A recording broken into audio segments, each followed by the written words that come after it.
आम इंतखाबात में क्या कुछ देखने को मिल रहा है। कौन जानता था कि आरोज़ इंतखाबी नताइज की ऐसी खिचड़ी पकाएंगे कि इज्जा को अलग करना मुश्किल हो जाएगा। इलेक्शन कमीशन में आरोज़ इंतखाबी नताइज को ऐसा ट्विस्ट दे रहे हैं कि उम्मीदवार भी सर पकड़े बैठे हैं। आरोज़ की जादूगरी है कि जीते हुओं के हिस्से में हार और हारे हुओं के हिस्से में जीत लिखी जा रही है। इलेक्शन कमीशन में इंतखाबी उज़्ज़ादारियों के हवाले से केसेस पर समाअत का सिलसिला बड़ी तेज़ी से जारी है। NA-64 गुजरात से कैसरा इलाई और PB-32 में परवेज़ इलाई की रिटर्निंग अफसरों के फैसलों के खिलाफ दरख्वास्त को मेंबर सिंध निसार दुरान ने 3 रुकनी बेंच सुन रहा है। कैसरा इलाई और परवेज़ इलाई के वकला आफ्ताब बाजवा और आमर सईद इलेक्शन कमीशन के सामने पेश हो रहे हैं। वकला ने मौक़िफ़ इख्तियार किया कि फार्म 47 रिटर्निंग अफसर ने हमारी अदम मौजूदगी में तैयार करवाया। हम फार्म 45 के तहत जीते हुए थे, लेकिन फार्म 47 में मुखालिफ को जितवाया। इलेक्शन कमीशन ने मुखालिफ उम्मीदवार को नोटिस भी जारी किया, जिस पर मुखालिफ उम्मीदवार चौधरी सालिक अपने वकील के हमरा इलेक्शन कमीशन में पेश हो गए। RO ने PB-32 में रिपोर्ट भी जमा करवा दी, जिस पर इलेक्शन कमीशन ने इस केस पर फैसला महफूज कर लिया, जबकि रिटर्निंग अफसर NA-64 ने भी रिपोर्ट इलेक्शन कमीशन को जमा करवा दी गई है।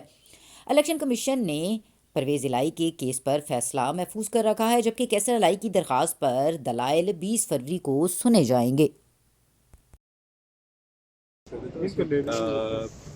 परवेज़ इलाही साहब की तरफ से और कैसरा इलाही साहब की तरफ से एक पिटिशन फाइल हुई थी कि जो कंसोलिडेशन की प्रोसीडिंग्स हुई हैं आरओ के सामने वो प्रॉपर नहीं है। इन्होंने पहले जो रिजल्ट्स कंसोलिडेट होने थे ना, उससे पहले की एप्लीकेशन दी थी। उसके मुताबिक इलेक्शन कमीशन ने ऑर्डर किया था कि आरओ रीकाउंटिंग कर ले और कंसोलिडेशन की प्रोसीडिंग्स तमाम पार्टीज़ की मौजूदगी में ले लें। वो आरओ साहब ने कर ली है और अपनी एक रिपोर्ट सबमिट करवा दी है यहाँ पे कमीशन के सामने। एक केस में वो रिपोर्ट आई नहीं हुई थी, एक केस में रिपोर्ट आ गई थी। जो परवेज़ इलाही साहब वाला केस है उसमें रिपोर्ट आ चुकी है आरओ की। एनए वाले में नहीं है। जी, एनए वाले में नहीं आई। एनए वाले केस के लिए उन्होंने कल के लिए रख लिया है। परवेज़ इलाही साहब वाले केस में रिपोर्ट आई हुई थी, उसकी बुनियाद पर उन्होंने रिजर्व कर लिया ऑर्डर्स की। परवेज़ इलाही के केस में आए थे, हमारा कल से आज के लिए केस रखा था जो लगा नहीं।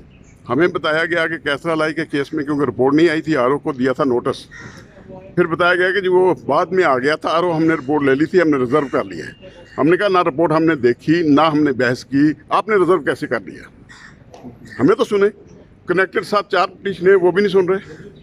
आखिर में मैंने कहा हमारे पास ये फार्म 45 पूरे हल्के के हम 1 लाख से जीत रहे हैं, आप रिकॉर्ड मंगवा लें, यहाँ एग्जामिन कर लें।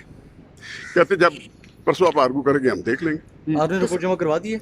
आरओ ने कल कराई है और फैसला रिजर्व किया था, लेकिन आज उन्होंने कहा नहीं हम आपको सुनेंगे 20 को, आप आए। हमने कहा जी फार्म 45 आरओ से मंगवा लें।